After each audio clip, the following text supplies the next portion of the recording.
Salut à toutes et tous, c'est Yacine, bienvenue dans ce nouvel épisode de Dans la tête d'un CEO. J'hésitais entre deux intros, mais je vais dire la première qui est toute simple.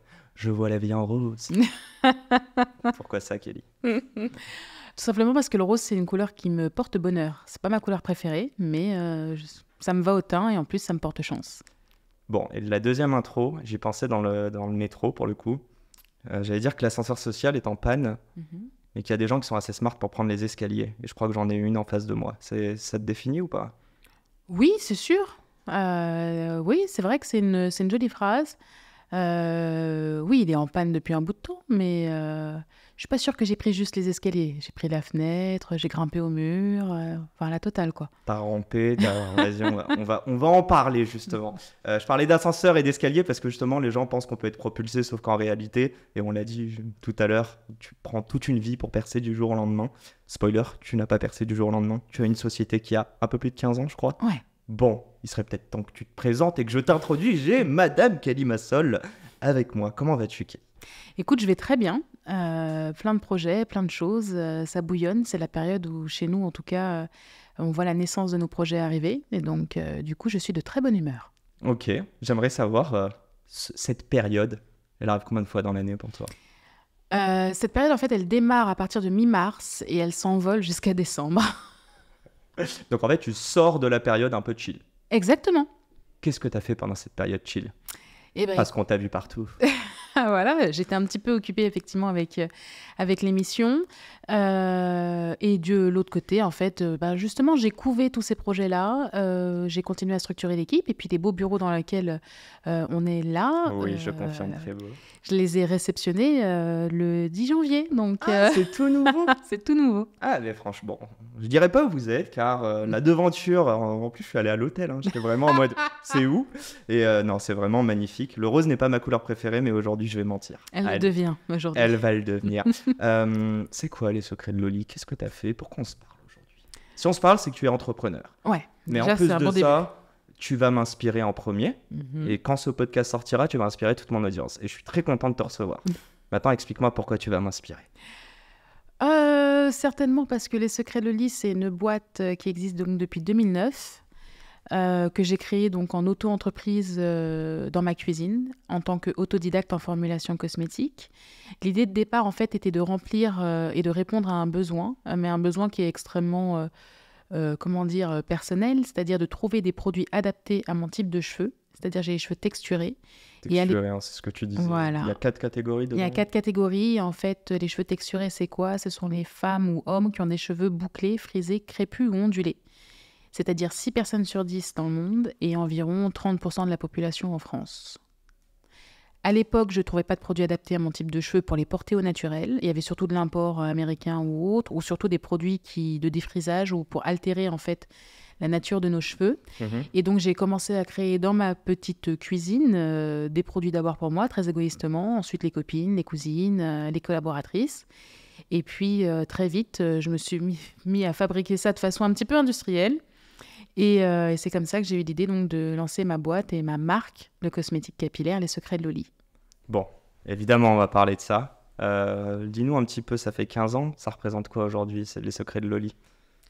15 ans, Les Secrets de Loli, ça dépend. Ça représente quoi pour moi ou ça représente quoi pour les gens? J'allais dire en chiffres, en termes d'envergure. On est dans des super locaux. Ouais. À Paris, on peut le dire. Allez, c'est bon. Intramuros, s'il vous plaît.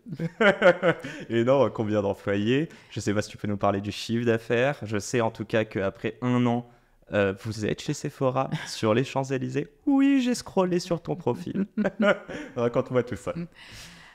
Secret Loli, en fait, c'est 42 employés aujourd'hui, 42 personnes. Donc là, on est dans le nouveau siège qu'on a inauguré en janvier. On est propriétaire de nos locaux. Vous êtes proprio? Attends, c'est hyper rare pour une boîte d'être propriétaire. Je Mais sais, attends, je sais. ça veut aussi dire que tu anticipes la croissance. Ça veut dire que j'anticipe la croissance et puis ça veut dire surtout que, comme je te disais tout à l'heure, je suis née dans ma cuisine. Ensuite, on avait déménagé donc, dans le sous-sol de mon pavillon. Après le sous-sol de mon pavillon, on a emménagé à Saint-Maur-des-Fossés au sous-sol de l'immeuble, Ok. ensuite à l'étage. Après, on a pris tout le bâtiment du fond de cour de Saint-Maur-des-Fossés. Et puis, donc, j'avais dit à mes équipes que si on fait des objectifs, On irait à Paris à terme. Je me régale. Et voilà, et on va se faire plaisir. Et en fait, au bout d'un moment, il faut bien avoir la récompense de tous nos efforts et de toute notre énergie. Ouais. Et donc, j'ai cherché dans tout Paris le lieu idéal. On cherchait vraiment un cocon où on va pouvoir, une safe place, en fait, on va pouvoir continuer à bosser tous ensemble. Et donc, c'est important, en fait, qu'ils voient que ce que tu dis, tu le fais, et tu fais ce que tu dis. Donc, c'est comme ça qu'on C'était une fonctionne belle chez nous. victoire pour toi? C'était un moment d'émotion. Ouais, ça t'a Qui ému? oui, ça m'a coûté une blinde, donc j'ai pu pleurer, oui. Excuse-moi. Arrête, c'est pas l'argent qui t'a ému. C'est pas les sourires, c'est pas les sourires de tes employés. Bien sûr, ils étaient heureux. D'ailleurs, il faut les virer à coups de pied le soir, quoi. Donc, Ça va, c'est un bon problème quand même. ça va quand même. Non, ils sont heureux, ils sont épanouis ici. Ça, c'est cool. Et tu peux nous donner quoi comme métrique aujourd'hui? Qu'est-ce que vous faites? Donc, Secret de Loli, c'est né avec un capital donc, de 1 500 € en 2009. Aujourd'hui, ou plutôt en 2022, lorsque j'ai fait rentrer un fonds d'investissement, c'était à l'époque 17 millions d'euros de chiffre d'affaires. Et nous, depuis, on continue à avoir une croissance à 2 chiffres de plus de 40% chaque année. Léger. Je cherchais le bon adjectif, mais léger. Ok, très clair. Si tu parlais juste, je fais un peu dans le désordre, hein, très rapidement. C'est quoi la vision avec les secrets de Loli, pardon? C'est quoi la ligne d'arrivée?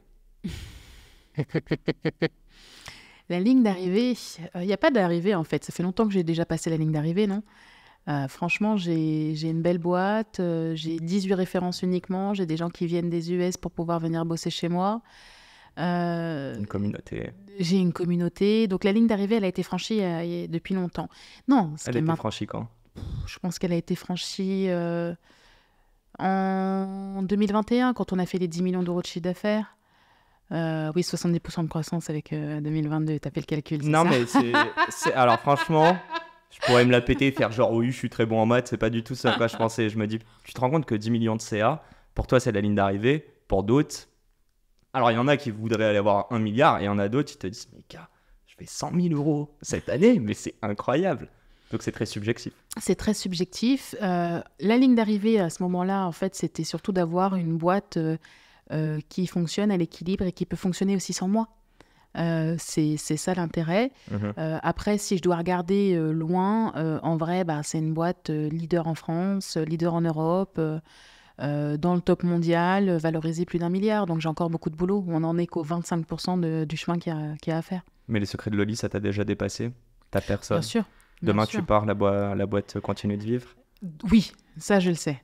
Ça, je le sais parce que j'ai choisi les bonnes personnes qui continueront à porter ma mission. Il y a surtout un esprit et un ADN dans l'équipe qui fait que quand on me propose aujourd'hui des choses, les idées, elles peuvent venir de moi, mais elles sont développées par l'équipe. Donc, c'est là où tu vois que tu as passé un palier quand même. Et aujourd'hui, mes équipes peuvent développer des idées qu'elles me proposent. Et ça, il y a quelques années, c'était impossible.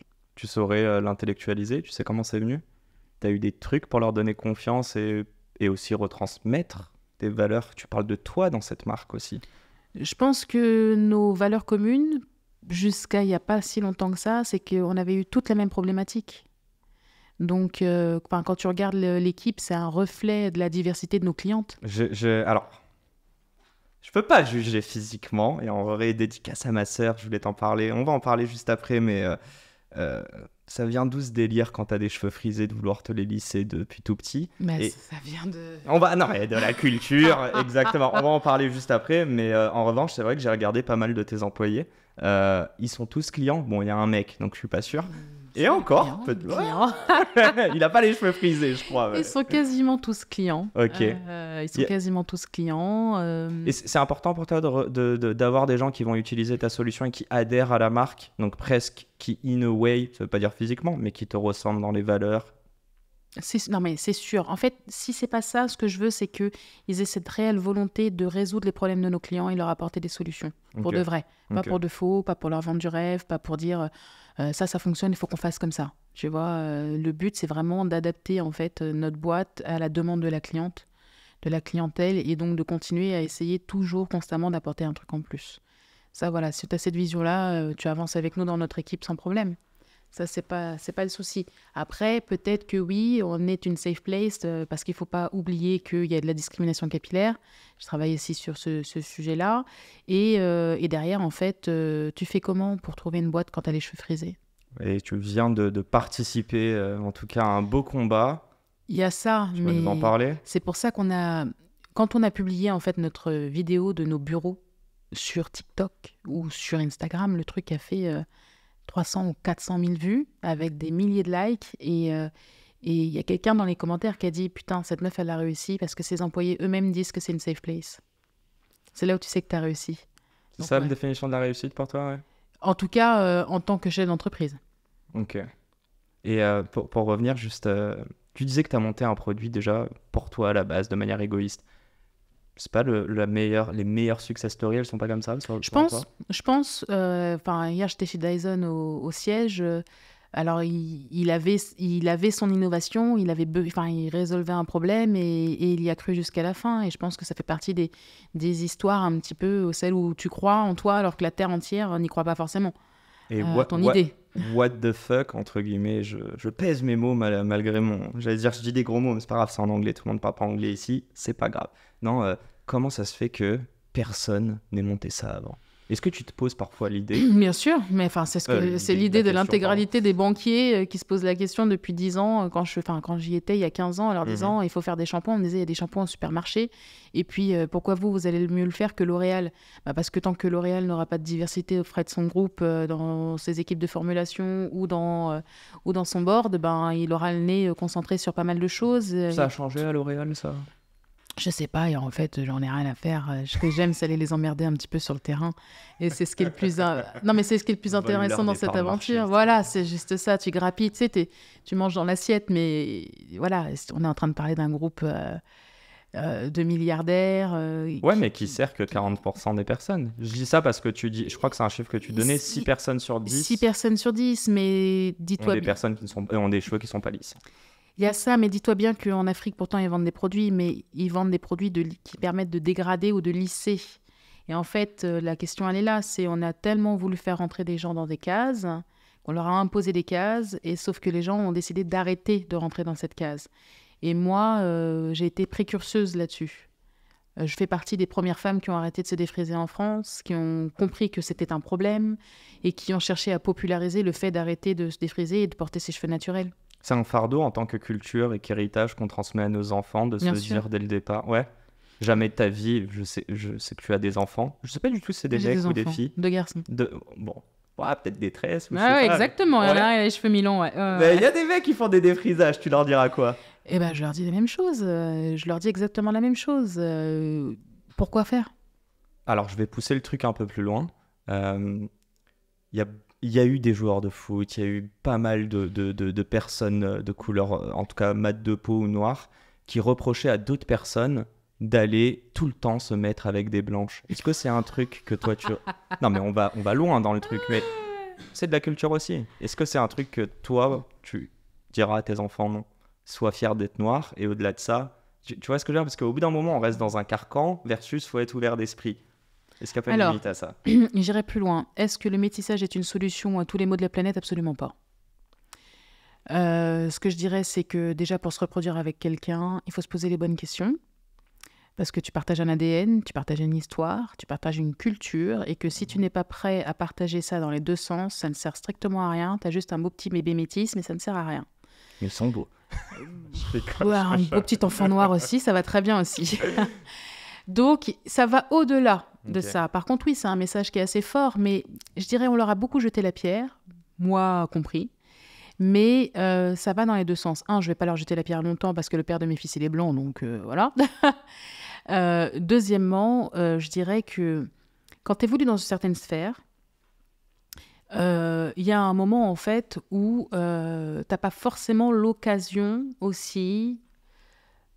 Et puis tu deviens tellement attirant entre guillemets que tu es sollicité par tout et n'importe quoi et de tous les bords et de toutes les couleurs en fait. Donc après, leurs histoires de fesses, ça les regarde que eux en vrai. Hein. Ok, donc toi, non mais c'est bien, c'est intéressant. Mais donc du coup, tu décorrèles le truc d'histoire de fesses, on va dire, avec le côté Il y a deux choses qui sont culturel importantes. du Voilà, cheveu. c'est si tu fais un enfant métis, sois capable et uniquement capable de lui apporter la double culture, sinon ça ne sert à rien. Tu peux pas élever un enfant métis comme un blanc, tu peux pas élever un enfant métis comme un noir.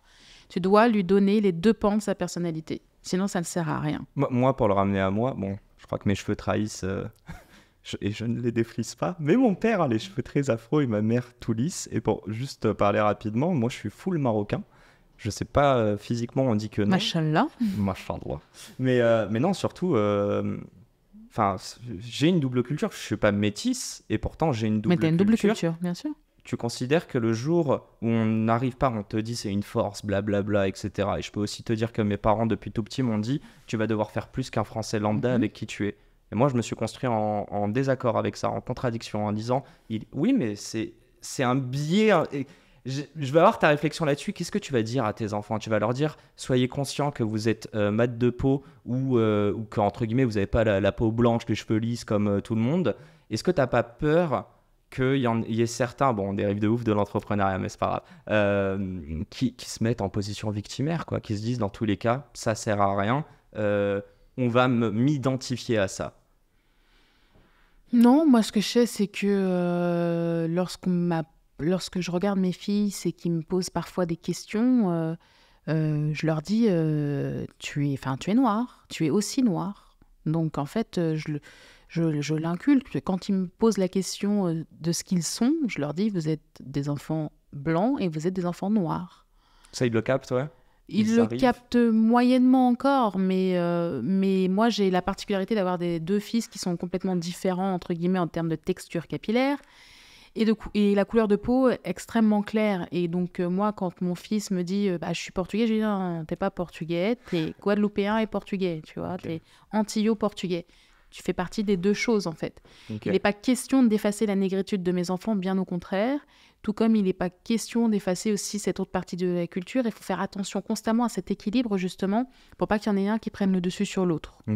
Donc, tu connais le Portugal, tu vas au Portugal au mois d'août, mais dans pas longtemps, tu vas aller te taper... Tu vas taper le morne rouge. Pourquoi te taper ? Parce qu'il faut y aller en avion et puis ça va, c'est un plaisir, il fait beau. Mais en tout cas, il est important en tout cas d'avoir les deux pans et ça fait partie de la construction des enfants parce que justement, je veux pas que mes fils se prennent pour des blancs et je ne veux pas qu'ils surjouent le côté d'être noir non plus. Parce qu'il y a aussi beaucoup ça que je peux voir. En fait, quand il y a un truc, des fois, il y a une tentative de surcompensation et que ça va dans un sens ou ça va dans l'autre. Hein. Et donc ça, il faut faire hyper attention à ça dans le cadre de l'éducation. Il à chaque fois. Il faut essayer. Après, ils font leur choix et ils prennent leur décision. Ouais. Je t'ai même pas demandé, mais ils ont quel âge ? Ils ont 7 et 8 ans. Ah, mine de rien, on est dans la fleur de l'âge sur ces questions-là. Ils vont arriver. Bon, on revient au business ? Ouais. Le café est arrivé. C'est parti, on peut parler thunes. Non, je rigole. On va parler business. J'aimerais vraiment comprendre un petit peu c'est quoi les différents paliers que tu as gravis avec les secrets de Loli. Quand est-ce que tu as fait ton premier million de CA ? Sachant que tu nous disais 10 millions en 2021. Donc la boîte avait quoi ? 12 ans ? Oui, 2021, 2022, 2009. 2009, donc ouais, 13 ans. Non, les 10 ans, c'était en 2019. Ouais. Tu vois, t'es pas bon en chiffres, toi, hein. Tu sais quoi, je vais pas la ramener. Mon père a un doctorat en maths, faut vraiment pas que je la ramène. Pas grave, il écoute pas le podcast. Non, mais ça, de toute façon, la roche est tombée loin, c'est tout. Écoute, ce qu'il faut bien se rendre compte, c'est que Secret de Loli a plusieurs étapes dans sa vie. C'est-à-dire qu'elle a commencé, c'est une boîte qui a commencé donc, dans ma cuisine, donc de manière artisanale. Et donc, après, j'ai industrialisé le process. Donc, en fait, il y a plusieurs vies dans la vie de ma boîte. Il y a celle où j'ai fabriqué à la main et j'ai que 2 mains et une assistante. Et donc, il n'y a que 4 mains en fait, qui fabriquent tous les produits.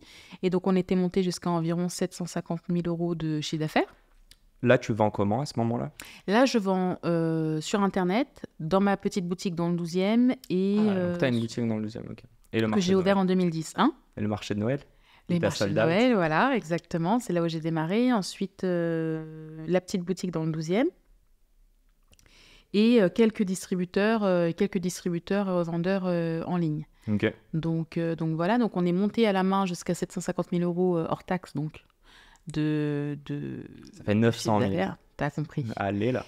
Et donc ça, et ce jusqu'en 2018. Et donc en 2019, là, j'ai dépassé mon premier million. J'avais prévu de scaler entre 1,2 et 1,4 et en fait j'ai fait 1,8.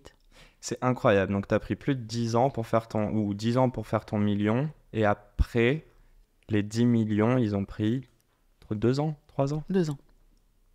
Comment tu l'expliques, ça ? Si on arrive Par rapport à l'industrialisation déjà.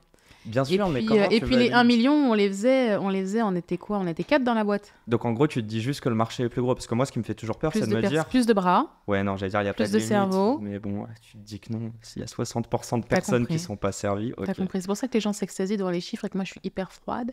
C'est beau, ce qu'on fait. C'est sympa. Mais on peut mieux faire. Tu captes combien du marché, tu penses, aujourd'hui? Je sais pas. Pas Je grand-chose. sais pas. T'aimerais parler avec Rihanna? On a une banquière en commun. Pas d'intro encore? Hmm Pas eu d'intro je encore? pourrais demander, mais laisse-moi attendre un petit peu. C'est Fenty, hein, sa marque, c'est ça? Ouais. Tu trouves que ça t'a aidé ou pas?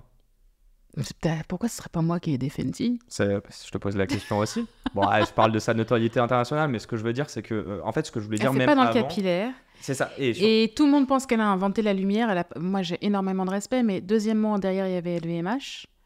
Avec Kendo, si je me rappelle bien, le groupe Kendo qui est l'incubateur donc de LVMH. Donc derrière, il y a cette histoire. Ok. Et oui. Ouais, non, mais ça, il n'y a pas de souci. Non, mais ils sont Et donc derrière, tu as la force LVMH quand même, Ok. donc, ce qui te permet d'avoir accès au réseau Sephora et l'exclus Sephora. Donc, Je te pose la question différemment, tu vas comprendre.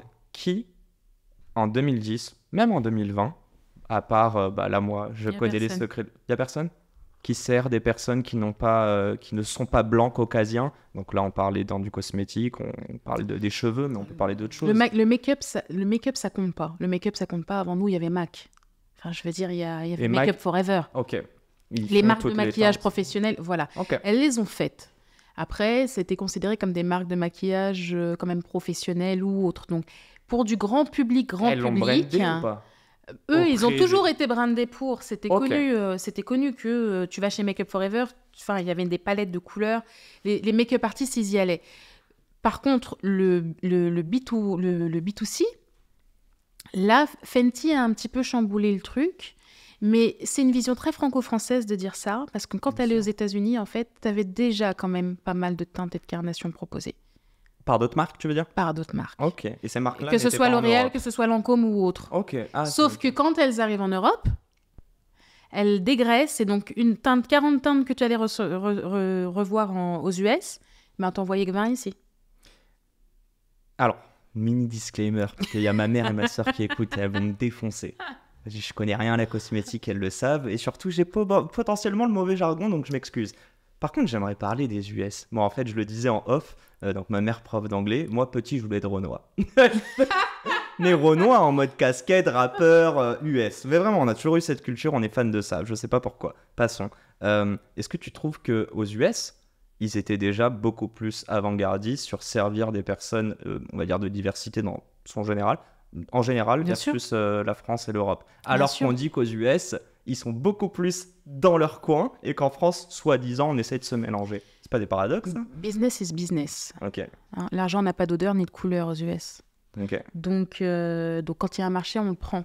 Et donc, il y a une communauté afro-américaine. Donc, il y a des services pour les afro-américains, que ce soit des services de beauté ou autres. Donc ça, moi, voilà, les USA ont toujours eu des années d'avance. Et d'ailleurs, le mouvement naturel capillaire, il a démarré avec des femmes noires américaines aux États-Unis, aux environs des années 2000. Moi, quand j'ai commencé à m'intéresser aux cheveux naturels, c'était en 2004. Donc j'avais 19 ans à l'époque. Non, j'avais 20 ans à l'époque exactement. Je t'ai pas demandé ton âge, hein. Tu trahis les secrets Non, comme ça. moi je... C'est les secrets de Loli. Et en fait, il y a 20 ans, il y a 20 ans, le début du mouvement, il était aux États-Unis. Les États-Unis ont entre 5 et 7 ans d'avance par rapport à nous sur ce domaine-là, sur cette thématique-là. C'est qui les suiveurs après les US? La France, on est bon. Est-ce qu'il y en a d'autres? C'est une question, hein. Non, on n'est pas bon. On n'est pas bon. Et nulle part? On n'est pas bon nulle part. Après, ce que je dirais, c'est que le Brésil est un pays en soi, un continent en soi, qui est complètement différent dans la cosmétique. Ah ouais, d'accord. Oui, parce qu'en fait, si tu veux importer, c'est quasiment impossible d'importer là-bas. Donc, il faut Ok. fabriquer sur place. Ah, fait. Ils ont bien mis leurs barrières à l'entrée, tu vois. Et donc, du coup, par contre, il y a des centaines et des centaines et des centaines de marques. Bah, il y a C'est toute la impressionnant. région de Bahia qui a accueilli beaucoup d'immigration africaine à l'époque. Oui, et puis de toute façon, ils sont extrêmement mélangés. Il y Hmm. a beaucoup de personnes à cheveux crépus, bouclés, frisés, ondulés, des teintes de peau et des carnations dans les mêmes familles. Bref, mais c'est surtout qu'ils ont tellement de marques, c'est impressionnant. C'est-à-dire qu'aujourd'hui, quand je me bats contre une vingtaine ou 40 marques, entre guillemets, dans un Monoprix, quand tu rentres dans un magasin là-bas, il m'est déjà arrivé de rentrer, genre le truc, il y a pas trop de un marques, rayon. ouais. Non, il n'y a pas un rayon pour les shampoings, juste les shampoings, la catégorie shampoing. Il y a 3 allées. Et c'est quoi? C'est classé par couleur Et ou c'est par classé type par de cheveux? shampoing. Ah, ok. Ensuite, tu as 2 allées de conditionnement, 3 allées de masque. Donc, il te faut des magasins entiers juste pour du capillaire. Ok. Je l'ai fait encore en juin l'année dernière. Je peux te dire que c'est très, très impressionnant. T'as lâché combien dans ce magasin? J'ai lâché beaucoup. Beaucoup trop. J'ai lâché beaucoup trop. Attends, mais je- L'excédent de bagages, c'était incroyable. Donc, toi, t'es pour une compétition saine, et si demain je te disais qu'on devait augmenter, doubler la taille de marché et avoir plein de boîtes qui viennent être compétiteurs des secrets de Loli, tu serais pour? Mais le marché a déjà doublé ou triplé. Des compétiteurs qui n'existaient pas il y a 10 ans. Il y en a plein, hein. C'est quoi, ça a été quoi le rôle des secrets de Loli avec On a toute été l'humilité? précurseurs. Bon, ouais. Il n'y a pas à se dire, parce qu'en fait, la catégorie n'existait pas. Ok. En fait, on a été catégorisé dans l'ethnique. Et moi, j'ai refusé, quand je suis allée sur le marché chercher les distributeurs, j'ai refusé. J'ai dit, je veux être placée au rayon naturel. Je veux des produits naturels et pas au rayon ethnique. C'est péjoratif, Un, ethnique? c'est péjoratif. Et puis deux, je lui dis, bah, en fait, toutes les nanas aux cheveux bouclés ou frisés ou ondulés, elles ne sont pas toutes noires. Oui, et puis même, c'est bizarre de devoir Est-ce qu'une Marocaine va aller au rayon ethnique? Alors, t'as ta réponse. Donc, je vais aller au rayon naturel, s'il vous plaît. Et c'est comme ça que j'ai fait mon positionnement. Et d'ailleurs, les rayons ethniques, il n'y en a même plus maintenant dans les magasins. Depuis 6-7 ans que je suis, ils mettent plus rien dans ce rayon-là, quasiment. Ok, d'accord. Mais moi, je n'ai jamais voulu être catégorisée là. Et donc, plus les marques sortent Je suis allée, voilà, et plus c'est bon signe pour toi? plus c'est bon signe pour moi. Et puis moi, je suis allée au combat direct face à Velleda, Garnier, L'Oréal, la totale. Quand tu dis combat, explique-moi un tout petit peu. Ah ben, tu vas grappiller des parts de marché, surtout tu vas prendre une place sur une gondole. Donc il faut que ça parte, c'est hyper compétitif. Secret de Loli est la marque numéro 1 chez Monoprix, toutes marques confondues. Comment tu fais ça? Donc ça veut dire en vente, en volume, je vends plus que les autres shampoings classiques aussi. Comment tu fais ça? Bah c'est parce qu'on a des bons produits. Franchement? Bah oui, Mais moi, je suis sûr et certain, t'as beau faire un super marketing sur c'est un le produit produit, qui compte. Il y a uniquement si les le gens produit qui reviennent, compte. il y a un super produit. Par contre, il faut quand même qu'ils le captent, le produit. Comment ils le captent? Et le cap parce qu'il y a un joli packaging et parce Ok. que derrière, ils savent où nous trouver sur les réseaux, où ils ont entendu parler de nous par quelqu'un. Le bouche à oreille a toujours très très bien fonctionné. C'est le bouche à oreille, meilleur levier d'acquisition pour toi? Il y a eu ça, ensuite il y a eu les réseaux sociaux avec les recommandations des réseaux sociaux. Et puis j'ai envie de dire, ce qui est très intéressant, par exemple, tu m'as dit tout à l'heure, je suis rentrée chez Sephora. Alors je suis rentrée chez Sephora Champs-Élysées, Sephora sur le site internet. Et là, depuis une semaine, on est dans 13 nouveaux magasins. C'est le Sephora. en France? Ok. Mais nous, on disait, c'est quand même ahurissant et hallucinant. Les vendeuses Sephora, elles utilisent quoi dans leurs cheveux, tu crois? Ouais, des marques, elles ne peuvent pas vendre. Non, oui, Oui. elles utilisent Ouais. Secret de Loli, Ouais. mais on n'était pas vendus. C'est assez paradoxal. J'ai Donc, carrément une... quand on demandait est-ce que vous avez du Secret de Loli et qu'elles vous disent ah non, on n'a pas la marque, mais par contre, moi je les achète à Monoprix. C'est quand même hallucinant. Bah, c'est hallucinant pour Sephora, quoi. Après, tu sens que la vendeuse est proche de la cliente. Et voilà. Et en fait, il y a l'enseigne qui est... C'est Voilà. drôle parce qu'il y a la vidéo là que j'ai vue sur Insta où la personne dit vous voyez la marque en gros J'ai pas compris quand elle dit en gros. En gros, il y avait une pub. Il y avait 500 mètres carrés, une affiche à 1 million d'euros sur les Champs-Élysées où j'avais mis ma grosse tête avec écrit les secrets de Loli. Juste au-dessus du magasin numéro 1 en Europe. Numéro 2 mondial. Je peux parler de ta personnalité. Attends, on en parle juste après. Mais ok, très clair. Je voulais savoir juste l'international. Ouais. Ça en est où? Je sais que Sephora est aussi présent à l'international. Donc, est-ce qu'ils vous aident? Je pense que t'as pas... Pas encore. Ok. Pas encore, on les a pas attendus. On a ouvert notamment la Pologne au mois de février. Très très gros lancement avec une... Enfin, Ok. c'était incroyable. On a été accueillis les bras ouverts comme si on était une grosse marque comme Kerastase. C'était incroyable. Avec un magnifique festival, etc., etc. Une soirée de gala. On est excellent en tout ce qui est Suisse, Belgique. Ok. Et là, on a des démarrages qui sont prévus sur d'autres pays dans l'année. L'Afrique. Tout le monde me pose cette question. L'Afrique, c'est ce que je dis, en fait, nos clientes méritent un service d'excellence. Tu peux pas être vendu aujourd'hui à Sephora et ensuite être vendu dans un magasin où tu vas rentrer, où il y aura des ruptures de stock, où le produit ne sera pas mis en avant, où tu ne vas pas avoir du conseil, etc., etc. D'accord ? Où le produit va rester bloqué à la douane. Il faut le réseau de distribution qui va avec. Donc, soit on choisit d'aller dans les aéroports, mais c'est quand même un peu élitiste, parce que tout le monde ne peut pas circuler. Voilà. Et puis l'Afrique, c'est pas l'Afrique. Si tu réfléchis bien, c'est des dizaines de pays à l'intérieur d'un continent, 50, avec des règles d'importation qui sont toutes différentes, des interlocuteurs qui sont tous différents.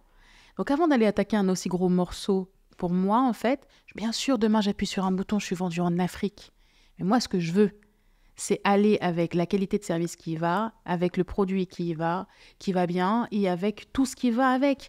Moi, ce que j'aime dans mon parcours d'achat, c'est d'aller à des endroits où il y a du conseil, où tu te sens bien, et tu sens que tu achètes un produit de qualité, et que tu as un conseil de qualité en face. Ok. C'est d'ailleurs pour ça, Monop, vous vouliez pas être dans de la GMS, je veux pas être dans la GMS parce que à Monoprix, voilà, parce que derrière Sephora, c'est de la parfumerie sélective, parce qu'on est aussi la marque numéro 9 en pharmacie en France, dans le haircare. D'accord. Donc c'est ok. Juste savoir, t'as reçu des messages de personnes qui sont basées en Afrique et qui demandent ton produit ? Bien sûr. Je leur dis que c'est pas, enfin ils peuvent commander sur internet, bien entendu, mais je leur dis que c'est pas le moment. Et quand on va le faire, on va bien le faire, en fait. C'est ça le but. Et c'est ce que je leur disais souvent. Il y a très longtemps, au tout début de Secret de Lit, j'avais tenté un démarrage en Afrique. Entre la douane où c'est bloqué, le bac chiche qu'il faut payer pour certains, etc. Non, c'est pas possible. On peut pas travailler. On mérite mieux. L'Afrique mérite mieux. Mais est-ce que t'as pas l'impression que les personnes qui sont... Et c'est pas à moi de faire le travail, c'est pas à L'Oréal qui a des millions, voire des milliards de faire ce travail de pénétration de marché, d'avoir des belles boutiques, des beaux retail. Non, mais c'est tout ça. C'est le truc de, tu vois, le chat qui se mord la queue, ou le serpent, pardon, qui se mord la queue. Pourquoi le chat ? Chien qui se mord la queue. Ou le chien. Waouh. Les rêves sont pas là. Non, il a même pas de queue. Bref. Allez, passons. Non. En fait, je me dis juste, quelqu'un qui est basé en Afrique, qui veut tes produits, il va dire... il pourrait te dire n'attends pas L'Oréal, sois toi précurseur. Il pourrait te donc dire c'est moi qui vais absorber le risque. Exactement. Okay. Non mais c'est exactement ça. Et en fait, c'est moi qui vais me brûler les fesses. Je me suis brûlé les fesses en France. Attends. Je me suis brûlé les fesses en France. D'accord. À aller ouvrir les portes des pharmacies, de la parfumerie sélective, de la GMS Premium. C'est moi qui me suis mangé les refus, les négociations, les phrases de « mais vous êtes sûr ? Oui, vous êtes trop cher et on n'a pas de clientes » ou bien d'autres affreux, entre guillemets, qui te disent, parce qu'ils ont des groupements de 10 magasins, mais on n'est pas sûr vraiment de voir ces clientes-là. J'ai essuyé toutes les portes et toutes les plâtres. J'ai ouvert la porte et les autres maintenant s'engouffrent derrière. Et c'est très bien, parce que ça conforte le marché. Mais attends, j'ai 40 piges, j'ai 2 gosses, au bout d'un moment. Pourquoi les autres, ils veulent pas aller se mouiller les fesses un petit peu ? Non, mais je comprends, toi, en gros. Je peux pas passer ma vie à me battre pour les autres. Et puis, c'est même pas la population, tu veux dire que ce sont la clientèle, c'est l'organisation sur place et les infra qui sont pas bonnes. En fait, le problème, c'est l'infrastructure qui n'est pas bonne. Pour une marque aussi petite que moi, même si j'ai l'air très grosse et qu'on peut se lancer des fleurs ou autre, pour une marque aussi petite que moi, la charge de travail pour mes équipes, et pour tout ce qui... C'est pas 42 personnes qui vont faire tourner l'Afrique. Ok, non mais c'est... Bon, on va arrêter là. Mais je pourrais Non mais en fait, c'est... Je comprends, mais je suis sûr qu'en fait, dans ce que j'entends, c'est que tu as envie de les servir. C'est juste que ce qui te fait chier, mais bien sûr. C'est que tu en as marre que ce soit toi qui prenne tous les risques et qui bien sûr. Et quand il se passe un truc, le problème, c'est Kelly. Ouais, bien sûr. Je peux pas être porteur de tous les messages, aller chercher tous les combats, afficher des campagnes donc à la télévision qui te coûtent des millions, sur les Champs-Élysées, rhabiller des stations de métro, et ensuite on te dit « Ah, mais il n'y a pas assez de personnes foncées, il n'y a pas assez de personnes noires dans tes pubs. » Attendez, vous rigolez, à l'avant, on n'y était même pas à l'affiche. Tu vois ce que je veux dire ? Il y a un moment où il faut remettre l'église au bas du village. Est-ce que vous voulez que je fasse tout le taf ? Non, bien sûr. Il y a un moment mais où t'as pas envie de recevoir. C'est pas noir ou blanc, c'est pas noir ou blanc.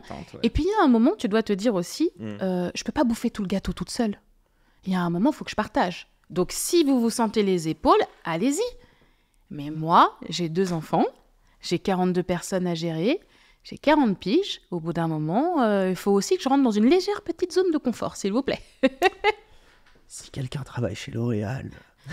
et a envie de prendre les risques pour les secrets de Loli, allez-y. Non, mais plus sérieusement, parce que moi, je veux vraiment pas opposer en fait des personnes qui sont en Europe, des personnes qui sont en Afrique.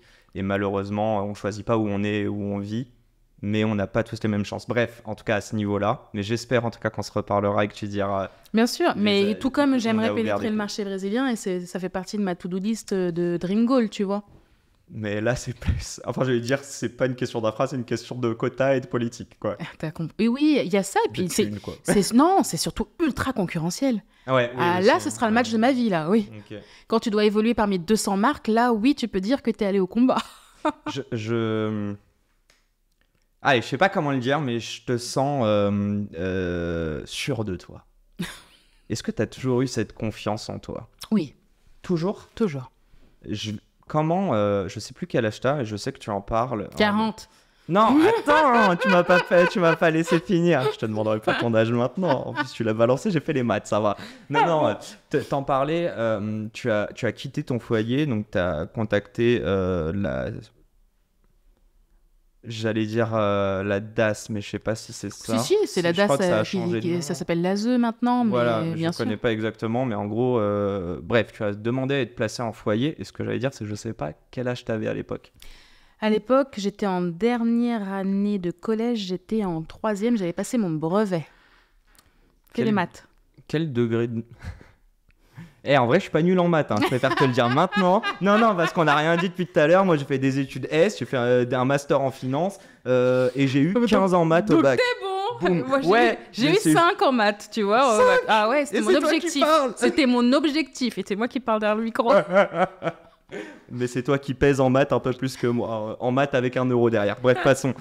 C'était quoi ma question? Ma question, c'est... tu m'as dit ouais, donc 14 ans, 3e, c'est ça? Entre 13 et 14, ouais. Est-ce que tu le souhaites à des gens d'avoir à prendre cette décision-là et à quel moment un gosse, parce que c'est un gosse de 13-14 ans, a cette maturité-là de se dire, je dois quitter mon cocon familial, souvent d'ailleurs, je vais faire un rapprochement à moi, j'étais un putain d'élève turbulent, chaque année, avertissement de conduite, j'étais bon élève, mais voilà, de mes 12 à 15 ans, et ça a laissé des marques, mes parents me disaient, tu vas finir en internat. Et moi, j'avais peur d'être abandonné. Et toi, c'est l'inverse que tu as fait. Alors évidemment, je trouve ça admiratif, je suis admiratif de ça, mais comment t'as fait? J'ai fait de l'internat, si tu savais. Je l'ai fait en 6e, 5e, ça. T'as fait? Ok. Non, mais mine de rien, du coup, ça veut dire que le détachement avait déjà commencé, ou l'indépendance en tout cas? Enfin, le détachement la semaine, ouais, c'est sûr. Non, mais il faut bien se dire qu'on n'est pas venu sur Terre pour souffrir. Tu peux être né dans ce que tu veux. Il y a un moment où si tes parents ne se comportent pas comme des parents, tu n'as pas à te comporter comme leur enfant. Mais comment tu sais à 13 ans ce que des parents doivent faire? Il y a eu une dispute, mais tu t'en rends bien compte quand tu compares. Non, mais quand tu compares avec tes copains et tes amis, tu te rends bien compte qu'il y a une couille dans le pâté, que t'as pas tiré le bon numéro. Donc, au bout d'un moment, j'étais dans une dispute et en fait, j'ai eu un déclic. Elle parlait, elle était en train de crier et dans ma tête, j'ai eu un déclic, ma mère. Okay. Et j'ai eu un déclic. Et en fait, pendant qu'elle parlait, moi, j'ai entendu, cette femme ne se comporte pas comme ta mère. Donc, tu n'as pas à te comporter comme sa fille. Et à partir de ce moment-là, je l'ai regardée dans les yeux et je lui ai répondu. Tu répondais pas avant? Non. T'avais peur? Non. Non? Non. Alors, pour quelle raison tu répondais pas? La politesse, le respect, ce sont des bases et des valeurs des aînés. Alors là, c'est sûr que dans une éducation antillaise, je peux te dire que tu réponds pas. T'inquiète, chez nous aussi. Nous, on baise la main des parents. Pour te dire. On n'y est pas encore, mais vraiment, voilà. Donc, c'était important la notion de respect. Mais là, à partir de ce moment-là, je me suis dit, en fait, si les gens ne t'apportent pas le respect ou ce qu'ils doivent t'apporter, tu peux pas constamment être, tu vois ce que je veux dire ? T'écraser. Et donc, en fait, j'ai répondu ce jour-là, c'est complètement parti en live. Et c'est à l'issue de cette énorme dispute-là où mon oncle était intervenu que j'ai cogité et que je me suis rendue donc, dans un hôpital voir une assistante sociale et j'ai demandé à être placée. Ton oncle, c'est le même à qui tu fais cette dédicace sur les secrets de Loli? Ouais. C'est full de l'émotion, on s'en fout de l'argent, là. Les secrets de Loli va jamais mourir et la marque ne mourra jamais en hommage à la petite fille que tu étais à 13-14 ans? C'est un peu ça. C'est un peu ça. Les secrets de Loli, c'est mon nom depuis que je suis née sur Internet, hein, dès le début. C'est toujours eu. Sur MSN? Oui. Aïe, t'envoyais des whiz. Ah, ICQ et compagnie. Donc oui. Et puis, pour aller plus loin justement dans cette affaire de ne pas laisser mourir, donc j'ai créé une bourse qui s'appelle la bourse Marc Vingo, qui est une bourse en fait pour un jeune porteur de projet, qui est entre 10 et 15 000 euros. Parce qu'en fait, mon oncle Marc n'a pas eu d'enfant, pas de femme. Et donc, en fait, la lignée de la famille s'arrête avec lui. D'accord. Et donc, du coup, quand je suis allée sur Google, je me suis rendu compte qu'il n'y avait plus rien. Il n'y avait rien. Et c'est son nom ou pas Et donc, la bourse porte son nom, Marc C'est Vingo, ça. pour pouvoir D'accord. maintenant, quand tu tapes, il y a des choses. Il y a un héritage en fait. Ouais. Ok. Tu travailles toujours avec ton oncle Il est mort. Oh mince, désolé. Il est mort en 2015, lorsque j'étais enceinte de mon premier fils. Ok. Et pour la petite histoire, et c'est pour ça que je pense que je suis extrêmement liée à mon DG, en 2015, je reçois un email donc, de MGC, d'un certain Franck Braillard, et il me demande, oui, bonjour, je suis le directeur des 14 magasins, je voudrais vous revendre, est-ce qu'on peut se voir? Et je dis, jamais de la vie, MGC, crevé. Parce que c'est aussi le premier importateur de produits cosmétiques en Afrique, dont des produits que je n'aime pas forcément. Voilà. C'est notre culture et notre héritage. Et donc, du coup, je veux pas y aller. Et mon oncle me regarde et il m'infantilise. C'est chose que j'ai horreur de ça. J'ai pris la mouche ce jour-là. Et il me dit, tu vas y aller, jeune fille, tu vas t'asseoir, tu vas écouter et tu prendras ta décision uniquement après ce rendez-vous. Et donc, je rencontre Franck Braillard qui me fait l'éloge de MGC et qui me dit, on acceptera tout ce que vous voulez, les conditions que vous voulez, etc. Donc, je lui sors que des mythos. 50% à la commande. Oui, voir jusqu'où il peut aller. Jusqu'où. Et le gars, il me dit oui à tout. Donc, j'avais plus aucun argument. Je rentre chez moi et puis je me dis merde, je crois que je vais accepter. Et j'essaie d'appeler mon oncle. Mon oncle ne répond pas au téléphone, alors je l'ai vu le matin. Et donc 24 heures plus tard, je suis allée à l'appartement et c'est là où je l'ai trouvé. C'est toi qui l'as retrouvé décédé? Ouais. Ok. Mais c'est le dernier conseil qu'il m'a donné et Franck Braillard, c'est quand même aujourd'hui mon directeur général. Et Donc la boucle est bouclée en fait. tu m'as ôté les mots de la bouche. Je vais te demander, je vais parler de la notion de responsabilité Mhm. et je vais la coupler avec ta communication. Est-ce que tu communiques que pour les secrets de Loli aujourd'hui? Non, enfin, Secret de Lit et moi, c'est la même chose. Par contre, j'essaie justement de fragmenter Secret de Lit et Kelly. C'est-à-dire que j'ai ma propre identité. Secret de Lit, en fait, c'est une partie de ma personnalité. C'est rose bonbon, c'est gentillesse, c'est empathique, etc., etc. Donc, Mais je peux te rentrer dedans si je veux. Voilà. Et donc, du coup, le côté un peu plus piquant, ça fait un bout de temps que je peux pas forcément l'utiliser, alors Ok. qu'en fait, dans ma personnalité, il y a autre chose. J'ai qui là en face de moi? Et dans ce Kelly. podcast. T'as Donc j'ai Kelly. Kelly entière. T'as Kelly. Ouais. Et c'est important, en fait. C'était important que je me réapproprie aussi ma propre parole. C'est-à-dire que quand j'ai envie de dire fuck aux gens, c'est important que je puisse le faire. Et parce qu'au bout d'un moment, on te muselle, tu as des responsabilités. Tu peux pas dire ça, Kelly. Ouais, mais j'ai envie de le dire, en fait. Donc c'était important de devenir une personne publique par moi-même, au-delà d'être la patronne des secrets de Loli. Qui va être mon associé? Je voulais savoir comment ça s'est passé et je vais te donner un petit truc. T'es paru comme très gentil. Ouais. Est-ce que l'argent, le deal, tout ça, c'est que de l'émotion?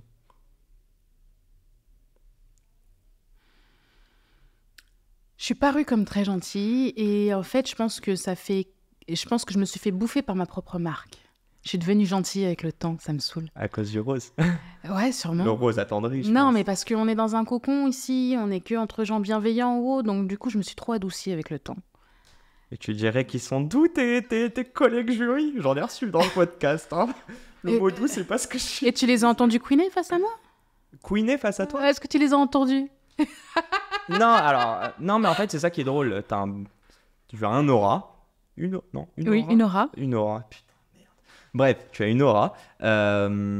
Mais t'es pas Anthony Bourbon. Je suis pas sauvage. Ouais, c'est ça. Enfin, Pourtant, quand il a fallu que je parle, je me suis exprimée. Oui, mais en fait, j'avais l'impression, je vais aller plus loin. Moi, j'ai trouvé, de toute manière, j'avais travaillé en fonds d'investissement, j'ai reçu Anthony Bourbon, Éric Larchevêque, Fred Mazella, donc je le connais. D'ailleurs, on l'a dit et redit, il y a beaucoup de boîtes B2C parce que c'est du grand public, mais les 3/4 des boîtes qui se créent dans l'écosystème sont pas forcément B2C. Bien sûr. La question, c'est, on n'a pas ramené des boîtes et on n'a pas joué sur l'émotionnel concrètement. Quand toi, tu fais des deals et que tu investis en tant que BA, est-ce que tu as l'impression que c'est exactement les mêmes schémas et les mêmes réflexions qu'en 1 heure de présentation, parce que ça dure 1 heure, même si c'est condensé en 10 minutes. On s'est pas croisés, by the way, mais il y avait Stéphanie, j'ai enregistré avec Eric dans les loges. Mais ouais, je voulais savoir, et ça représente la réalité pour toi et Non, attends, qui va être mon associé, c'est quand même une bulle qui est créée, qui est quand même relativement bienveillante. C'est un beau mot. À part sur meuf, je crois qu'il y a eu des embrouilles, mais passons. C'est bien, ce podcast n'est pas filmé. Voilà. Moi, j'avais le flair. Et t'as dit non. De toute façon, j'ai dit non, j'ai dit Dès le pourquoi. départ, ouais. Tu peux pas me faire passer une baleine pour un... Enfin, voilà. Voilà. Donc, Bon, bref, c'était pas le sujet. un poisson rouge pour une baleine, je peux pas. Donc, en fait, ce qui se passe, c'est que c'est une bulle qui est quand même relativement bienveillante. Et ce qui se prennent dans la tête, là, en face, là, ce sera toujours moins fort que, effectivement, si tu passes devant un fonds d'investissement. Le fonds d'investissement, il en a rien à foutre de ton histoire. Vraiment. Ce qu'il veut, c'est tes KPI, non? Bien sûr. Ah, et voilà. moi, j'ai plus les pailles. Je sais. Ah, il y avait une boîte. Je sais pas si t'as regardé la saison dernière. C'était des pailles, c'était des agriculteurs. Anthony les a éclatés en disant ouais, votre truc, en gros, c'est les bisounours, c'est sympa. Les autres ont levé, ils ont réussi à lever avec 3 ou 4 personnes, mais le site a explosé. C'est-à-dire que quand je te dis de l'émotion, la télé la retranscrit. Et d'un Mais il y point en a de vue, beaucoup. Il y en a beaucoup qui, le soir même, leur site, ils explosent. Mais c'est l'exposition de la télé. Mais après, très vite, ça redescend. Faut bien se dire que oui, tu accélères un petit peu le business. Mais de l'autre côté, en vrai de vrai, tu vois, en vrai de vrai, après, il faut maintenir cette croissance. Moi, j'en vois encore là sur Internet ce week-end. Elles étaient en train de faire un concours. Ça surfe sur les années précédentes. Il y a un moment, en fait, où l'émission doit être comment dire, une étape dans ton aventure, mais il faut vite passer à autre chose, en fait. C'est mauvais signe quand tu vois des entrepreneurs créer trop de contenu, pour toi? On dit souvent que ça veut dire qu'ils focusent pas sur le produit et le business. Moi, je dirais que j'en ai marre du bullshit du storytelling. Ok. Et que quand moi, j'ai postulé, parce que c'est moi qui ai postulé, c'est moi qui ai demandé à être jury, Ah, interesting. et qu'on m'a posé la question, mais votre storytelling, il est vrai? Là, tu te dis, putain, il y a un sacré problème quand même. Qu'on en vienne à poser des questions de gens qui ont ramé, qu'on leur demande si c'est véridique, c'est qu'il doit y avoir pas mal de loups dans le... Tu vois ce que je veux dire? Dans le cheptel, là. Ça veut dire qu'il y en a, ils racontent vraiment des bullshit de partout et que maintenant, même quelqu'un qui a une vraie histoire, on en vient à douter parce qu'il y a trop de menteurs partout, en fait. On leur a trop dit, vendez votre storytelling. Ouais, bien sûr, mais justement, cette Inventez histoire, un storytelling. on en a parlé juste avant. Bon, alors là, c'est même plus du storytelling, c'est ton histoire. Donc, il n'y a pas besoin d'aller plus loin. T'as pas eu peur qu'il l'utilise à mauvais escient? Et quand je dis à mauvais Non. escient, c'est qu'il te fasse passer là-dessus. J'invente, hein. Ou j'invente pas, concrètement. Qu'on t'enlève tout le crédit de ton expérience et de ton activité entrepreneuriale juste parce qu'on dit, entre guillemets, elle vient de plus loin ou de plus bas que les 3/4 présents sur le plateau. C'est ce qui s'est passé à un moment. Il y a certaines personnes qui m'ont dit, je suis désolée, je vais partir avec lui parce que je vous connais pas. Et je lui ai dit oui. Et puis aujourd'hui, la personne, elle m'écrit, quoi. Elle dit, ah bah merde. Tu vois? Et sur ça, qu'est-ce que t'en penses, toi? Mais On a le droit de se tromper. Oui, on a le droit de se on a le droit. tromper et Ok. c'est normal. Et tu prends un choix qui est sécure. Donc, moi, je suis personne. Donc, ceux qui sont partis avec moi, ils se sont quand même mouillés. Hein, parce qu'ils ne savaient pas que je faisais partie du jury. Ouais, ok. Donc, il y en a qui me connaissaient parce qu'ils m'ont reconnu. Il y en a, ils ne savaient pas qui j'étais. Et ceux qui ont fait le choix de partir avec moi, ils ont fait le choix de partir avec moi. Tu te rends compte ou pas? J'allais dire, qu'est-ce que tu ressens, toi? C'est incroyable, tu vois ce que je veux dire. Donc, non, je leur suis autant reconnaissant d'avoir accepté de partir avec moi que moi d'investir chez eux. J'ai l'impression que c'est ça un vrai deal, non? C'est un mariage? C'est un mariage, mais Pourtant, ça, c'est les ce que 3/4 des deals, c'est soit le bargaining power du côté de la startup parce qu'elle a fait YC et qu'elle lève sur une valo à je ne sais combien alors qu'elle a rien vendu encore. Je ne citerai pas de nom, mais il y en a beaucoup dans notre écosystème. Ou alors c'est l'inverse. Il a fait tout le tour des fonds de la passe, personne le veut, et on va lui squeezer sa valo et perdre toute la gouvernance, etc. quoi. Je pense qu'il faut être bien accompagné. Je pense qu'il faut se poser les bonnes questions. Il y avait quelque chose que j'avais retenu, c'est on ne lève pas des fonds on lève des fonds lorsqu'on n'en a pas besoin. Ah ouais? Ah, interesting, ok. Et moi, c'est ce que j'ai fait. J'avais pas besoin d'argent, j'avais pas besoin de fonds, donc j'ai levé. Et t'as réussi. J'ai réussi. Donc c'est de l'anti-sell? Mais c'est surtout... C'est de l'anti-vente, ouais. Non, mais c'est surtout que t'as pas ce besoin, donc tu fais un choix qui est un choix de cœur, un choix de raison, tu vois ce que je veux dire? T'es pas mort de faim, donc tu prends une vraie décision. Tu vois, tu n'épouses pas quelqu'un parce qu'il a juste le portefeuille plein. Tu épouses quelqu'un pour toutes les raisons qui vont... Le portefeuille, l'argent que tu proposes Ouais. dans la décision de tes entrepreneurs qui bossent avec toi, tu penses que c'est quoi le quotient, le coefficient? Je pense qu'il y en a certains, ils sont partis avec une personnalité. D'autres qui sont partis avec qui savaient que je sais faire quelque chose from the scratch. Et donc ça, c'était intéressant pour eux parce qu'ils sentaient qu'ils avaient besoin d'un accompagnement, toi, de quelqu'un qui parle le même langage. Et d'autres, ils sont partis pour l'argent parce que j'ai su payer cher. C'est vrai que t'as fait des valos par moment, mais c'est pour ça que je me dis t'es trop gentil, il y a des valos et toi t'étais en mode je vous donne plus sur une valo plus haute. Alors oui, mais Mais les c'est gens ont vu, intéressant. les gens se sont dit, mais c'est quoi ça? Mais en fait, il faut bien se rendre compte que moi, je suis en train de la fixer, la valo. Donc quand je vais sortir, je suis sûre de la valo à laquelle je vais sortir, sauf s'ils m'ont fait de la merde pendant 5 ans.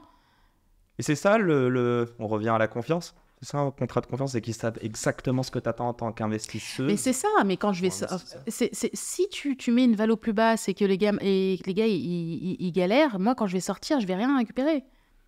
J'ai une question à te poser. Bon, c'est pas vraiment le garde, mais il est 17h pile. T'as un Mhm. call ou on prend 5 minutes? On va prendre 5 minutes, on va prendre 10 minutes, je devais partir à 17h15. Donc 17h10, on arrête? Ouais. Super. Et je couperai pas ça, les amis. Car Kelly passe un bon moment, profitons-en. Bon, je voulais te parler de 2-3 petites choses. T'as dit des choses, t'as dit que on ne va pas s'excuser de qui on est. Et une deuxième phrase, c'est... Enfin, le début de la phrase, je l'ai plus, mais en gros, je veux donner ce que je n'ai pas eu. Mhm. Tout à l'heure, je t'ai parlé de communication. Et à un moment, je t'ai glissé le mot responsabilité. Et je te l'ai posé en prémisse. Mais est-ce que tu estimes que ta notoriété et ta richesse aujourd'hui, c'est une responsabilité pour toi, notamment par rapport à ton histoire? Je répondrai ce que Rihanna a répondu. T'as dit quoi? Je répondrai ce que Rihanna a répondu. Rihanna. Si vous êtes là pour avoir des exemples, je suis pas là pour ça. C'est aussi simple que ça. J'évolue par moi-même. Je suis responsable déjà de moi-même. C'est déjà beaucoup. Et maintenant de 2 petits autres êtres humains avec. Donc c'est encore plus. Donc je dirais que soyez votre propre modèle. Arrêtez d'en chercher ailleurs. Ça, c'est vraiment important. Moi, j'ai pas eu de modèle. Donc j'ai créé le modèle que j'aurais voulu T'as eu avoir. 0 modèle? 0. Qui c'est que Pourtant. tu veux que j'aille? Avec Mais- qui je vais m'identifier? Bah, et alors, justement, je pars du principe qu'on fait du mimétisme. Je pars du principe qu'on essaye de reproduire des gens, qu'on endosse un costume un peu trop gros. La preuve est, moi, en tant que podcasteur, j'ai dû le faire au début, alors que j'étais comme ça, tu vois. Et au bout d'un moment, on se dit, ah bah en fait, t'es podcasteur. Bon, entrepreneuriat, c'est presque ça aussi. Ouais. T'avais pas vraiment d'idée ou de rôle modèle, toi, à l'époque? Personne, même si c'est des acteurs, des chanteurs, des personnes qui ont de la notoriété.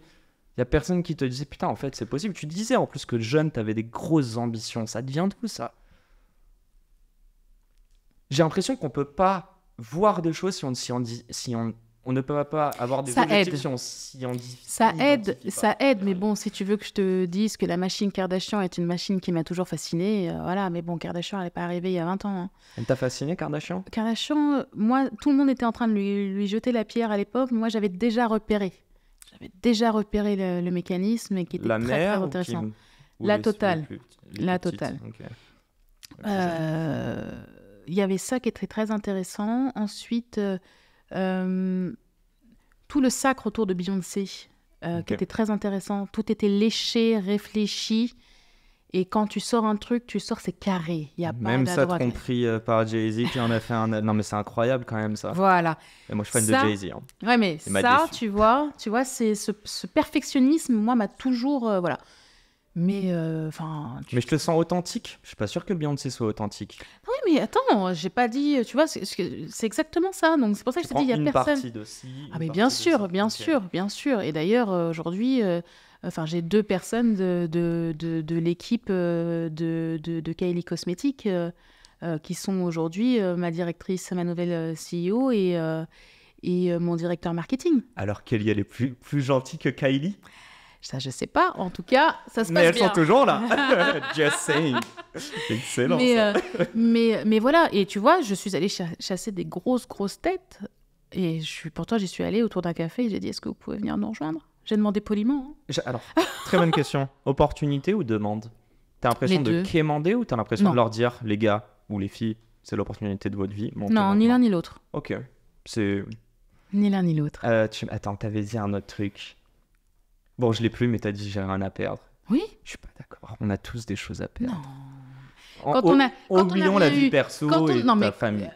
Non, quand on n'a rien eu dans la vie et qu'on a vécu dans 15 mètres carrés, on a dormi au sol. Quand aujourd'hui, ne serait-ce que de dormir dans un appartement avec de l'eau chaude, c'est déjà un luxe pour moi. Donc, j'ai su comment faire rien, enfin beaucoup avec 1500. Alors, si je devais repartir à zéro, j'irais beaucoup plus vite. Et avec l'expérience que j'ai aujourd'hui, c'est pas une boîte à 70 millions ou 100 millions que j'aurais, c'est une boîte à bien plus. Donc, c'est pas gênant. Et ce serait quoi si demain Secret de Loli, en vrai, existe toujours, mais t'as peut-être Envie de faire autre chose. Ouais, t'as le droit. Peut-être du skincare. Ok. Toujours du B2C, toujours. Ouais, essayer de- moi j'aime les clients, j'aime les gens. Et toujours servir toi en premier en fait, et des gens qui te ressemblent. Aussi, sûrement, il y a ça. Et puis quel sinon, égoïsme. grave. Et puis, C'est noble comme égoïsme. et puis en vrai de vrai, sinon, ce sera de base, j'avais eu des idées à l'époque, parce que quand je te dis, j'ai démarré dans ma cuisine. Et de base, j'avais des idées de concept style cookie uniquement, ou style bar à cookies, l'éclair de génie, ou autre. Tu vois, j'avais déjà des Ok. idées comme ça, tu vois, à l'époque. Ok. Donc ouais, je ferai un truc dans la food, sinon, comme ça. Ok. Mais toujours de l'humain, si j'ai bien compris. Ouais, faire plaisir aux gens. Si je reviens sur les secrets de Loli, je te titille là-dessus. Demain, tu revends. On n'en a pas parlé de ça, donc je t'en parle juste après. Mais demain, tu revends, tu as mis une clause. Et dans 10 ans, alors que tu as monté cette nouvelle boîte sur de la food, la marque change. Ils tuent la marque, les secrets de Loli, et ils mettent autre chose. Et je repense à ton oncle. C'est pas un truc à perdre, ça? Quand tu dis que t'as rien à perdre? Non, parce que Loli, elle est là, elle existe toujours, et tant que je respirerai, il y aura un peu de Loli. Et donc, Et puis il l'a vu avant de partir. il l'a vu avant de partir, et surtout, mais tu sais que le nom de Loli ne m'appartient plus. Il C'est-à-dire appartient aussi à mon fonds d'investissement. Ok, d'accord. Mais t'as déposé la l'INPI? Enfin, t'as déposé la Ouais, marque? mais maintenant, je peux pas l'utiliser, je peux pas demain sortir les jeans de Loli, non, c'est pas possible. Je dois demander l'autorisation à mon fonds. Et ça te fait chier? Un petit peu, ça a été un point de négociation. J'avais le stylo comme ça, et j'ai dit quoi? Au moment, est-ce le qu'il y a jour de la assez de- signature, on a eu cette discussion, Ah on ouais. a pris 1 heure. Ah bah oui. Je me suis réenfermée, ils se sont réenfermés de leur côté. Ça brouille un peu la confiance à l'instant T. Oui et non. C'est ce que disait mon avocate. Elle dit ça va dans les deux sens, Kelly. Ça va dans les deux sens. Elle dit il y a beaucoup. Faut C'est une faire un pas de protection. côté pour eux aussi. C'est une protection parce qu'il y a trop de marques qui se sont tuées à lancer des concepts de partout, avec des codes couleurs comme Pierre Loup, je sais pas quoi, quelle marque avait fait ça. Et en fait, tu as plein de déclinaisons partout, dans des fringues, dans des draps, etc., et que ça dévalue complètement la marque. Donc, c'était aussi un moyen de sécuriser, de faire vivre la marque par elle-même. Donc, Bon, je vais pas te demander combien sur ton compte en banque, parce que tu me répondras pas. Ce rire qui veut tout dire. Non, plus sérieusement, à quel point c'est important en 15 ans de capter la valeur. Et quand je dis capter la valeur, c'est être capable de faire du cash out. Pour que les gens comprennent, tu crées une société, tu as ce capital, déjà tu te rémunères pas. Non mais disons-le, même si tu fais 1 million dès le départ, ou peut-être tu te rémunères, mais c'est pas 1 million dans ta poche. jusqu'en 2022, je me rémunérais 2500 balles par mois. Donc c'est quoi, un 45K à l'année ou... Ouais, c'est ça. Plus, moi, je sais pas, je me rends pas compte. Ah, Ah, c'est j'ai ça. été 6 mois en CDI dans ma vie, donc... Mais c'est ça. Bon, du coup, revenons à... J'étais le boss de l'entreprise, mais il y avait des salariés qui gagnaient Qui plus que gagne moi. plus que toi. Et fine, en vrai, parce que toi, tu as cette equity, sauf que au bout de quelques années, c'est cool. Et je pense que c'est sain, plus que cool. Est-ce que c'est pas sain de capter cette valeur et de la transformer en valeur financière? Mais tout le monde n'a pas cette éducation financière-là, tout le monde n'a pas l'idée de le faire, parce que c'est aussi perdre un peu de sa boîte. Qui t'a aidé là-dessus? Parce qu'on n'est pas éduqué financièrement en France. Enfin, ouais, dis-moi. Franchement, j'ai eu une conversation La avec... banquière de Rihanna? Non, mais j'ai eu une conversation avec quelqu'un pendant une soirée qui m'a dit « Putain, mais moi, j'aurais tout vendu et je me serais barrée avec le golden ticket. » Et j'ai pas dormi pendant 2 jours. Merci, Sam. Sam de My Jolly Candle. Donc, il m'a dit ça. Je comprenais pas pourquoi je dormais pas. Du coup, j'ai envoyé un texto à une copine et je lui ai dit « Mais comment on lève des fonds ?» Et elle me dit « Attends, bouge pas, je te présente quelqu'un. » Et donc, elle me présente une avocate et elle me dit « On va boire un café. » Et donc... Je lui dis, je lui donne mes chiffres et elle me regarde, elle s'arrête, elle dit quoi? Je dis tu crois que ça vaut quelque chose? T'étais plus grosse que ce que tu pensais? T'étais plus petite que ce que tu pensais? J'étais plus grosse que ce que Oui, je pensais. non, l'inverse, oui, c'est ça. Enfin bref. Elle me voyais regarde trop et elle me petite, dit Ok, bon, écoute, moi je peux t'accompagner, en tout cas je peux répondre à tes questions.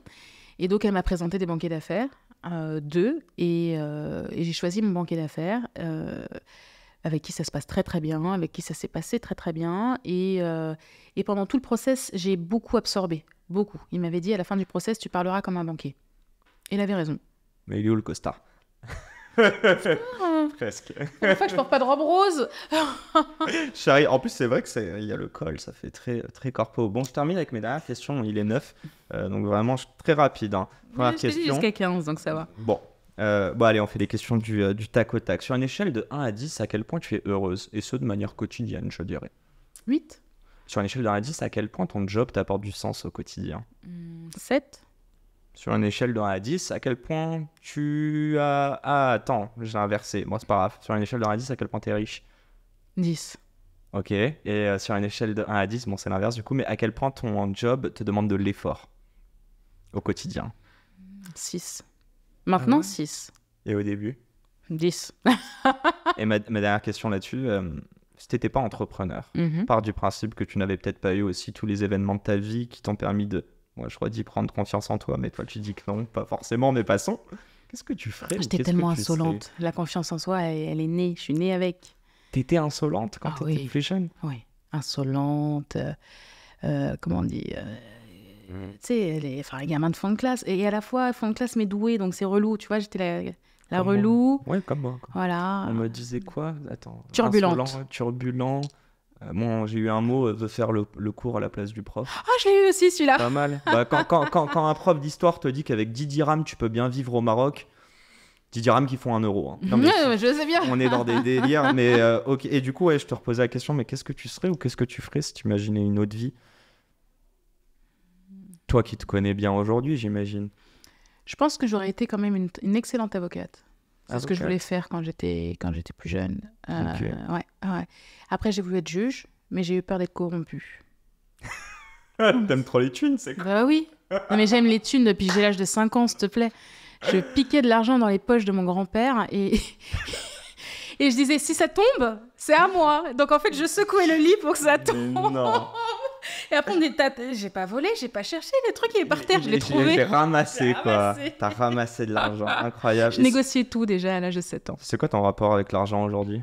C'est plus un souci? Ah C'est non, plus mais un sujet même? c'est plus un sujet pour moi, pour mes enfants et leurs descendants. Mais ça reste important? Tu le regardes quand même? Tu regardes le CA que vous faites?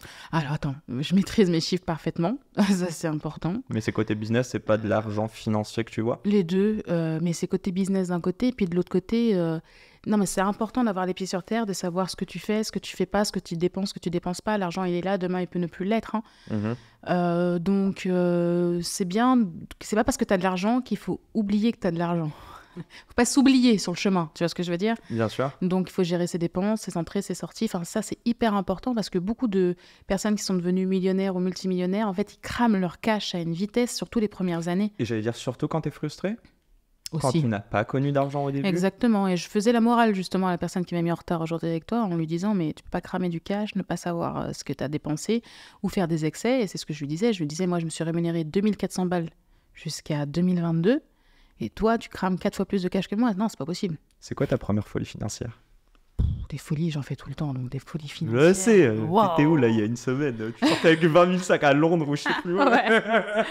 Et ça j'en ai toujours fait. Non j'en mais ai attends, toujours t'as le fait. droit, ouais. Non, mais j'en ai Faut savoir toujours se faire fait. plaisir. J'en Mais ai toujours fait, c'est c'est pas quoi l'argent qui la m'a grosse changé. Hein. folie, celle où tu t'es dit, il y en a pas une ou je sais pas, c'est une caisse, je sais pas, c'est un voyage ou même un bijou, j'en sais rien, un truc que tu te dis si je n'avais pas les secrets de Loli, même si j'avais presque un peu d'argent mais pas autant, je l'aurais pas fait. Bah, une maison, Une maison? une villa, ouais. Pour toi? Ouais. Ok. Au Maroc, Au Maroc? Où ça? Marrakech. Bon, ben on se voit dans un mois. Moi, On me la livre là bientôt. Ah, on te la livre, donc on est dans un autre level. T'as fait construire, ok. Palmeraie ou on est où là? Non, kilomètre 7, route, ça. Non, l'Orica, je pense. Ourika, ouais. Ah, non, mais là je rigole, mais vraiment on n'est pas très loin. On s'en reparlera. Et j'avais cette dernière question. Je veux pas parler de mort, mais je veux parler de la trace que tu vas laisser plus tard. Ce serait quoi ton épitaphe? Oh Ok, on va pas rester là-dessus. Je vais la refaire. Demain, tes enfants se questionnent et te parlent même de carrière. Ils te parlent de pro, ils te disent qu'ils veulent être riches, ils te disent qu'ils veulent faire comme maman. Ce serait quoi le conseil que tu leur apporterais? Un conseil qui sera universel, que tu pourras leur redonner à 18, mais aussi à 45 ans. De trouver une solution aux gens. C'est ça qui les rendra riches. T'as dit ça, t'as dit que t'adorais aller gérer des problèmes et les résoudre. Est-ce que ça te... Faut avoir le cœur solide, non? Faut être bien accroché. Faut Ouais. être très très bien accroché. Mais je dirais que moi, je sors d'une école qui est l'école de la vie, qui a été tellement dure qu'en fait, à côté, le business, c'est que du business. Donc du coup, je prends cette hauteur que peut-être certains entrepreneurs ne prennent pas, qui fait que quand tu rentres chez toi, tu vois, il y a la vraie vie, quoi. Ok. Bon, c'est pas encore la fin de la journée, j'allais dire je te laisse faire ta vraie vie, mais bon. Il est 17h14, je te laisse. Un grand merci Kelly, vraiment. Merci parce qu'il a été très déstructuré ce podcast, mais... Bienvenue dans mon monde. Ah bah alors là, t'as pas idée. Bienvenue chez moi. Non mais je peux te montrer, j'ai genre des notes que j'ai presque pas lues, donc voilà. c'est Est-ce aussi qu'il y a moi. un sujet qu'on a pas... Non, ne t'inquiète pas. Moi, je pars du principe que tu étais là, tu m'as accordé 1 heure, j'en suis très reconnaissant et surtout, je voulais avoir une personne authentique. Je pense que je me suis pas trompé là-dessus. J'ai une dernière chose à te dire. Ouais. La première, c'est un grand merde à tous ceux qui nous écoutent. Je termine souvent là-dessus. Mais Dalila m'a dit que je pouvais la voler. Oui, tu peux. Allez, et ça remplit ma collection. Un grand merci et à très vite pour un nouvel épisode. Ciao, ciao.